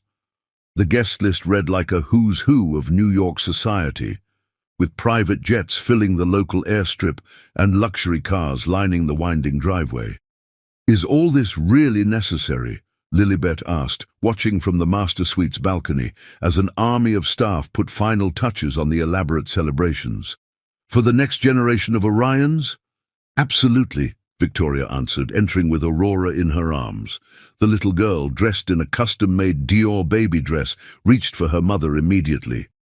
"There's my princess," Lilibet cooed, taking her daughter. At 1 year old, Aurora was already showing signs of her mother's artistic temperament, fascinated by colors and always reaching for anything that sparkled. "The boys are with Lennox in the nursery," Victoria reported. "Atlas is trying to climb everything in sight, definitely his father's son, and Phoenix is methodically organizing his toys by color." "Again," Lilibet laughed, picturing her son's distinct personalities. The past year had been a whirlwind of joy, challenges and discoveries. Each baby was uniquely themselves, while still unmistakably Orion. "Harrison says the press is already gathering at the gates," Victoria continued. "The first pictures of the Orion heirs are quite the commodity." "Which is why we're releasing our own photos," Lennox stated, entering with 2 impeccably dressed baby boys in his arms. Atlas was indeed trying to climb over his father's shoulder, while Phoenix observed the room with his usual thoughtful expression. The family portraits taken last week would be released during the party, carefully curated images that showed the perfect Orion family while maintaining their privacy. It was a delicate balance, one they'd mastered over the past year. "The guests will start arriving soon," Victoria reminded them, "including some interesting additions to the list." "You invited them?" Lilibet asked her husband, knowing exactly who Victoria meant. "I did," Lennox confirmed, setting the boys down in their custom playpens. "James and Catherine should see exactly what they lost, and Elena, well, let's just say the Rothschilds could use a reminder of what real power looks like." The party began at sunset, with New York's elite filtering through security checkpoints that rivaled those at the White House. The triplets held court in a specially designed area, protected by both visible and invisible security measures. Atlas, already showing his father's commanding presence, charmed everyone with his fearless smile. Phoenix observed the proceedings with remarkable calm, accepting attention graciously but clearly preferring quiet moments. Aurora, true to her name, lit up the gathering with her infectious laugh and perfect baby curls. "They're magnificent," the governor commented to Lennox. "Perfect combinations of both parents." "They're their own people already," Lennox replied proudly, "just as they should be." The moment James and Catherine entered the party, a subtle shift occurred in the atmosphere. They looked successful enough on the surface. James's firm had survived its relocation to New Jersey, though it never regained its Manhattan prestige. Catherine wore designer labels that seemed somehow less impressive in the midst of old money elegance. "Mrs. Orion," Catherine attempted a smile as they approached the receiving line. "The babies are beautiful." "Thank you," Lilibet replied graciously, feeling nothing but mild amusement at her former friend's obvious discomfort. "They're our greatest joy." James stood awkwardly, his eyes fixed on Aurora, who was happily playing with her father's watch.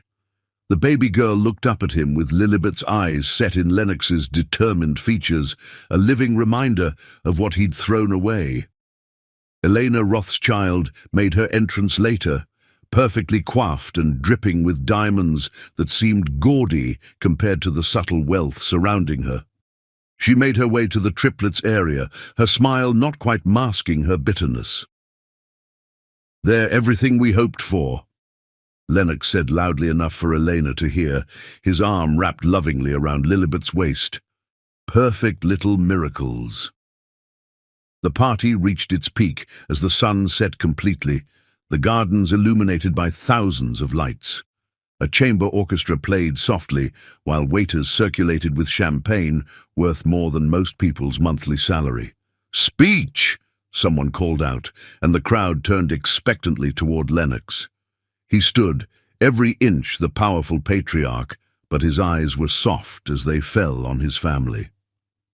"A year ago, our lives changed forever with the arrival of three perfect souls. Atlas, Phoenix, and Aurora came into this world as Orions, yes, but more importantly, they came as themselves, unique, strong, and already showing the kind of character that makes a parent proud." He paused, his gaze finding Lilibet's. "None of this would be possible without my extraordinary wife, who turned a chance meeting in Vegas into the greatest love story I've ever known. She gave me not just three beautiful children, but a reason to be better, to love deeper, to see the world through artists' eyes." Victoria raised her glass, tears gleaming in her eyes. "To the next generation of Orions, and to the love that created them." As the toast echoed across the gathering, Lilibet felt her heart swell with emotion. Looking around at her perfect children, Atlas now predictably trying to escape his playpen, Phoenix carefully stacking blocks, and Aurora charming yet another group of admirers, she knew that every step of her journey had led her exactly where she was meant to be. James and Catherine slipped out early, their presence barely noticed in the celebration of genuine love and family. Elena lingered longer, watching the happy scene with increasingly obvious envy until Victoria smoothly engineered her departure. Later that night, after the guests had gone and the babies were asleep in their nursery, Lilibet and Lennox stood on their balcony overlooking the still-lit gardens. "Happy?" he asked, pulling her close. "Beyond happy," she replied, thinking of how far they'd come from that night in Vegas. "Though I still think 500 guests was a bit much for a first birthday party." "Wait until their second birthday," he teased. "Mother's already planning it." As if on cue, a baby monitor crackled with Aurora's soft coo, followed quickly by Atlas's more demanding cry and Phoenix's quiet gurgle. "Duty calls," Lilibet smiled, taking her husband's hand as they headed to the nursery. Sometimes, she thought as they tended to their precious triplets, the best revenge isn't just living well, it's creating a life so full of love that the past becomes nothing more than a stepping stone to your destiny. And her destiny, improbable as it had seemed that night in Vegas, was more beautiful than any she could have imagined. Chapter 11. Sweet Revenge. Thunder rolled across Manhattan as Lilibet stood in her private studio at the Orion Art Center, studying the massive triptych that would soon make art history. 3 interconnected canvases stretched from floor to ceiling, each panel telling part of their extraordinary journey: heartbreak, redemption, and triumph. "Mommy, look!"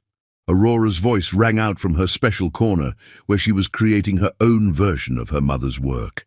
At just over a year old, she already showed an uncanny ability to capture emotion in color, her tiny fingers wielding brushes with surprising grace. "It's beautiful, my love," Lilibet smiled, watching her daughter work. Through the glass partition, she could see Atlas scaling his climbing wall, while Phoenix sat surrounded by art books, each child a perfect blend of their parents' traits. Victoria announced, entering with her characteristic elegance, "The Met's curator is here." Along with representatives from the Louvre and the National Gallery, they're all bidding for the exhibition. Lilibet turned to her latest work, the centerpiece of what would become her Metropolitan Museum debut. The massive painting showed their family in the Hamptons garden, but it was more than a simple portrait. In it, she'd captured the exact moment when life had transformed from revenge to redemption. "Mrs. Orion," Harrison appeared with an unusually serious expression. "There's been a development. James Winchester has been arrested." The news rippled through the room like the thunder outside. Victoria immediately produced a tablet showing breaking news headlines. "Winchester Investment Group CEO indicted for fraud. Society wedding leads to criminal investigation." Apparently, Victoria's smile held a hint of satisfaction. His desperate attempts to maintain appearances after losing the Orion accounts led to some creative accounting. Catherine was seen leaving their townhouse with suitcases this morning. "The timing is rather perfect," Lennox observed, entering with both boys in his arms, "just before your Met exhibition." "That's not all," Harrison continued. "Elena Rothschild has been making calls. She's trying to secure an invitation to the opening night through various board members, and she's been spreading rumors about the legitimacy of your Vegas wedding." "Has she?" Victoria's expression turned predatory. "Well, we should ensure she has a front-row seat to witness exactly what she lost. Harrison, please see that Miss Rothschild receives a personal invitation, hand-delivered." Lennox set the boys down in their play area, Atlas immediately attempting to teach Phoenix a new climbing technique, while their brother observed with thoughtful consideration. The Rothschilds' latest attempt at a corporate takeover failed spectacularly, Lennox added, moving to wrap his arms around his wife. "Their stock is plummeting. Elena's European engagement ended rather publicly when her family couldn't provide the promised merger opportunities." "Look at them," Lilibet gestured to their children. Atlas had reached the top of his wall, letting out a victory cry that made Phoenix applaud while carefully marking his place in his art book. Aurora was creating what looked remarkably like an abstract expression of joy, her giggles filling the studio. This is real success, not corporate takeovers or society marriages, just pure love. A flash of lightning illuminated the studio, making the colors in Lilibet's triptych seem to come alive. The first panel showed a broken heart in Vegas. The second captured a love story that defied society's expectations, and the third showed their perfect family, proof that sometimes the best revenge is finding happiness beyond anything your enemies could imagine. "The Mets board has made their final offer," Victoria announced, reviewing messages on her phone. "They want to create a permanent wing, the Lilibet Orion Gallery of Contemporary Art. It would house not just this exhibition, but become a space for showcasing artists who embody your journey from adversity to triumph." "It's more than we imagined," Lennox murmured against her hair. "When we met in that Vegas bar, did you ever think we'd end up here? Creating a legacy of love instead of revenge." Lilibet turned in his arms. "Number. But that's what makes it perfect." Aurora chose that moment to proudly display her latest creation, a surprisingly sophisticated blend of colors that mimicked her mother's work. "Pretty," she declared, her brothers pausing their activities to admire their sister's art. "She has your talent," Victoria observed fondly. And your ability to see beauty where others see only pain. Harrison reappeared with more news.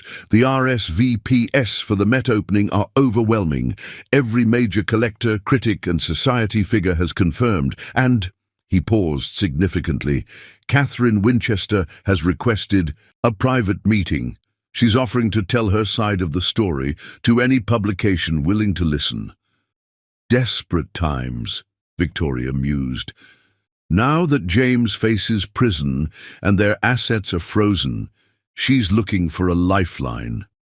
No, Lilibet decided, watching her children play. Let her keep her story. We've written a better one.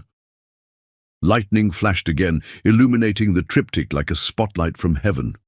In that moment, Lilibet saw their story with perfect clarity, not as a tale of revenge, but as a testament to love's power to transform pain into beauty. The exhibition opens in 3 days, Victoria reminded them. Every detail has been arranged. The Met has never seen anything like what we have planned. Good. Lennox's voice held a note of fierce pride. Let them all see what real love looks like. Let them witness what happens when you choose happiness over bitterness, creation over destruction. Later that night, after the children were asleep and the storm had passed, Lilibet stood in her studio making final touches to the triptych. Each brushstroke carried meaning, the exact shade of Vegas neon that lit their first meeting, the golden light of their Hampton garden where their children took their first steps, the perfect blue of the sky on the day they discovered they were having triplets. Ready to show the world our masterpiece? Lennox asked, joining her. Ready to show them that sometimes, she smiled, adding one final highlight to Aurora's painted curls. The best revenge is living a life so beautiful that those who hurt you become nothing more than a footnote in your happiness. As they headed to check on their sleeping children, thunder rumbled in the distance, nature's own drumroll for what was to come. In 3 days, the Met would unveil not just an exhibition, but a love story that would become legend. Victoria's words echoed in Lilibet's mind. Karma is best served not just with perfect timing, but with the kind of triumph that transforms enemies into unwitting supporters of your happiness. And as she fell asleep in Lennox's arms, she knew that the greatest artwork wasn't hanging in her studio. It was the life they'd created together, a masterpiece of love that had turned revenge into redemption. Chapter 12. Full Circle. The Metropolitan Museum of Art had never seen an exhibition opening quite like this. The entire museum had been closed to the public, transformed for one night into a showcase for love's renaissance. Lilibet Orion's triumphant new series celebrating family, redemption, and the power of true love. The grand staircase sparkled with thousands of white roses and crystal lights, while the great hall housed a collection of paintings that had the art world buzzing for months. At the center was Lilibet's masterpiece, a massive triptych showing the journey from heartbreak to happiness, with the final panel depicting a scene that brought tears to even the most hardened critic's eyes. "You've outdone yourself," Lennox whispered, his arm around his wife's waist as they stood before the central piece. The painting showed their family in the Hamptons garden, the triplets playing in the golden light, Victoria watching with characteristic grace, and Lennox holding Lilibet as they watched their children. But it was more than just a family portrait. It was a testament to the power of fate and the beauty of second chances. Atlas, now a precocious toddler in a bespoke suit that matched his father's, tugged at Lennox's pant leg. "Up, Daddy! Want to see?" Lennox lifted their son, while Phoenix observed the artwork with his usual thoughtful expression, already showing signs of becoming a serious art critic at just over a year old. Aurora, resplendent in a tiny couture dress, was being doted on by Victoria, who had tears in her eyes as she looked at the painting. "Ladies and gentlemen," the museum's director called for attention, "tonight we celebrate not just artistic excellence, but the triumph of love over adversity. Mrs. Orion's exhibition, Love's Renaissance, will be permanently housed here at the Met, a gift from the Orion Foundation to ensure that future generations can witness this extraordinary journey. The applause was thunderous. Art critics who had once dismissed Lilibet as a society wife now praised her technical mastery and emotional depth. Collectors who had passed over her early works now bid astronomical sums for anything bearing her signature. Through the crowd, Lilibet spotted James and Catherine standing near the entrance, their presence a stark contrast to the success surrounding them. James looked aged beyond his years, the stress of his firm's bankruptcy evident in his face. Catherine clutched his arm, her designer dress a clearly desperate attempt to maintain appearances. But it was Elena Rothschild's arrival that caused the most subtle stir. Once the presumed future Mrs. Orion, she now stood alone, watching the family she could have had. The failed European engagement had left her with nothing but her family's diminishing influence and the bitter knowledge of what she'd lost. Mrs. Orion, Eleanor approached with forced politeness. Your work is impressive. Thank you, Lilibet replied graciously, secure in her happiness. Art, like love, has a way of finding its true path. Elena's gaze lingered on the triplets, Atlas now exploring the security features around the artwork with fascinating determination. Phoenix explaining the symbolism of the paintings to an amused museum trustee, and Aurora charming everyone with her perfect combination of Orion presence and artistic spirit. They're beautiful children, Elena managed, her voice tight. They're everything, Lennox replied simply, his arm tightening around Lilibet. Everything I never knew I needed until I met their mother. Victoria approached, expertly steering Eleanor away, while simultaneously summoning Harrison to escort James and Catherine to the exit. The message was clear. The past had no place in this celebration of the present. As the evening reached its peak, Lennox clinked his glass for attention. The crowd hushed, expecting a typical patron's speech. Instead, what they got was a love story. 2 years ago, he began, his eyes never leaving Lilibet's, I met a woman in a Vegas bar. She was running from betrayal. I was escaping an arranged marriage. What we found instead was something rare and precious, a love so pure it transformed both our lives. He gestured to the triptych behind them. This masterpiece shows our journey, but it's more than art. It's proof that sometimes the wrong turn leads you exactly where you're meant to be.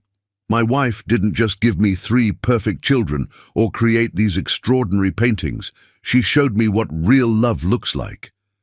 Lilibet felt tears in her eyes as he continued.